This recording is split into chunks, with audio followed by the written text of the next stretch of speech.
The FCC has a new map showing where internet service is and is not available across the country. We need your help to ensure your home or small business is included accurately on the map.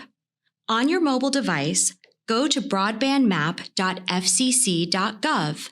Type your address or town in the search bar and select the best match from the list that displays.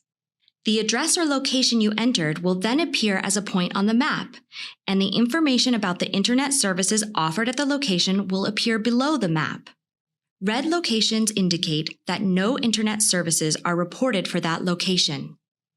If you think that any information about the location itself on the map is incorrect, like an address or misidentification of which building on a property is the home, select the Location Challenge link near the address information that is below the map.